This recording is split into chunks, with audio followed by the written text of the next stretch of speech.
दोस्तों नमस्कार। आपने देखना शुरू कर दिया है इनसाइडर लाइव और मैं हूं आपके साथ नसरीन फातिमा। दोस्तों सियासत में कुछ चेहरे ऐसे होते हैं जो दिखते कम है लेकिन फैसलों की स्क्रिप्ट वही लिखते हैं। केसी त्यागी भी उन्हीं में से एक नाम है। चर्चा उनकी इसलिए हो रही है कि हाल ही में पार्टी ने केसी त्यागी के एक कदम से नाराजगी जताई और उन्हें पार्टी से साइडलाइन कर दिया। दरअसल केसी त्यागी ने बीते दिनों सीएम नीतीश कुमार के लिए भारत रत्न की मांग करते हुए पीएम मोदी को चिट्ठी लिखी थी। इस पत्र में त्यागी ने बिहार के मुख्यमंत्री नीतीश कुमार को उनके लंबे राजनीतिक करियर और उनके समाज सेवा के लिए देश के सर्वोच्च नागरिक सम्मान भारत रत्न से नवाजने की सिफारिश करती थी। हालांकि पार्टी ने केसी त्यागी के बयान से पूरी तरह किनारा करते हुए इसे केसी त्यागी का मनमाना कदम बता दिया। अब जान लीजिए कि कौन है केसी त्यागी। समाजवाद की प्रयोगशाला से निकले केसी त्यागी का पूरा नाम केशव चंद्र त्यागी है। उनकी राजनीति की शुरुआत 1960 से 70 के दशक में हुई थी, जब देश में समाजवाद बनाम कांग्रेस की वैचारिक लड़ाई चल रही थी। छात्र राजनीति से सक्रियता, डॉक्टर लोहिया और जेपी आंदोलन की विचारधारा से गहरा जुड़ाव, समाजवाद, सेकुलरिज्म और पिछड़ों की राजनीति उनकी सोच का केंद्र थी। यहीं से केसी त्यागी के पहचान बनी। विचारधारा वाले नेता न सिर्फ चुनावी चेहरा थे। आपातकाल के बाद जब देश में जनता पार्टी का उदय हुआ तो केसी त्यागी भी उसी धारा में दिखे। जनता पार्टी के बाद लोकदल, फिर जनता दल। ये वही दौर था जब मुलायम सिंह यादव, शरद यादव, देवीलाल जैसे नेता उभर रहे थे। केसी त्यागी भी उसी पीढ़ी के नेता हैं जिन्होंने कांग्रेस विरोधी की राजनीति को आधार बनाया। नीतीश कुमार और शरद यादव ने जनता दल यूनाइटेड की नींव रखी तो केसी त्यागी पार्टी के कोर थिंक टैंक में शामिल हो गए। याद रखिए, केसी त्यागी कभी भी सिर्फ प्रवक्ता नहीं थे, वो जेडीयू की लाइन तय करने वालों में थे।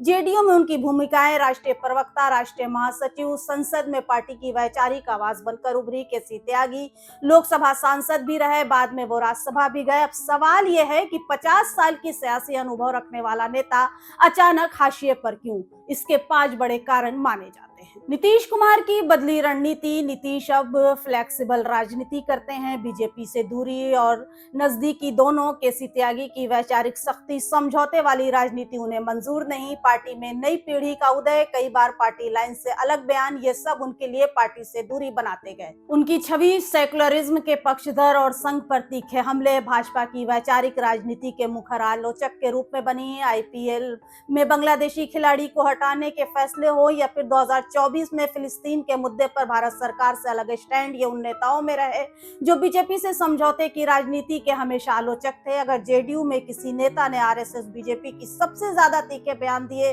तो वो नाम केसी त्यागी ही है। त्यागी के बयानों ने पार्टी के लिए कई बार असहज स्थिति पैदा की है। माना जा रहा है कि इन्हीं सब बातों को लेकर पार्टी में उनसे नाराजगी है। इतना ही नहीं, कभी आरएसएस को संविधान विरोधी तक कह डाला था। भाजपा पर अल्पसंख्यकों को डराने का आरोप। कई बार नीतीश कुमार की गठबंधन राजनीति से भी असहमत रहे। यहीं से शुरू होती है उनकी पार्टी से दूरी। केसी त्यागी शरद यादव गुट के बौद्धिक चेहरे रहे। शरद यादव के बाद वो धड़ा कमजोर पड़ा। अब सवाल यह है कि जेडीयू से दूरी उनकी सियासत का अंत है? तो बिल्कुल नहीं। केसी त्यागी आज भी समाजवादी खेमे में सम्मानित, विपक्षी दलों के वैचारिक स्वीकारता, टीवी डिबेट्स में सीनियर स्टेटमेंट्स की भूमिका निभाते रहेंगे। राजनीति में उनकी ताकत पद नहीं, विचार रहा था। केसी त्यागी का सियासी मूल्यांकन किया जाए तो कहा जा सकता है कि एक साफ वैचारिक रूख, संसद की गहराई से समझ, सेकुलरिज्म की राजनीति, मजबूत पैरोकार, लेकिन उनकी चुनावी जमीन कमजोर रही। संगठन खड़ा करने में रुचि कम, बदलती राजनीति में लचीलापन नहीं, ये उनकी कमजोरी रही है। सवाल है कि अब संभावनाएं क्या है? विपक्षी खेमे में वैचारिक मार्गदर्शक के तौर पर उभर सकते हैं, किताबें, लेख, थिंक टैंक या साइलेंट रिटायरमेंट, कुछ भी हो सकता है। लेकिन एक बात तय है कि केसी त्यागी उन नेताओं में से हैं जिनका नाम भले ही सत्ता से हट जाए लेकिन इतिहास से कभी नहीं हट सकता। केसी त्यागी और उनके राजनीतिक सफर पर आपकी राय क्या है? हमें कमेंट बॉक्स में लिखकर जरूर बताइएगा। तब तक के लिए दीजिए इजाजत और देखते रहिए इनसाइडर खबर। यहाँ उपस्थित माननीय उप मुख्यमंत्री श्री सम्राट चौधरी जी, माननीय उप मुख्यमंत्री श्री विजय कुमार सिन्हा जी, माननीय मंत्री जल संसाधन विभाग श्री विजय कुमार चौधरी जी, माननीय सांसद श्री संजय जायसवाल जी, माननीय विधायक श्री प्रमोद कुमार सिन्हा जी, श्री राजेश कुमार उर्फ बल्लू गुप्ता जी, श्री विशाल कुमार जी, श्री कृष्णनंदन पासवान जी, श्री राजू तिवारी जी, श्री सजिंद्र प्रसाद सिंह जी, श्री श्याम बाबू प्रसाद यादव जी, श्री प्रमोद कुमार जी, श्री लालू बाबू प्रसाद गुप्ता जी, माननीय विधान परिषद के सदस्य श्री वीरेंद्र नारायण यादव जी, जनाब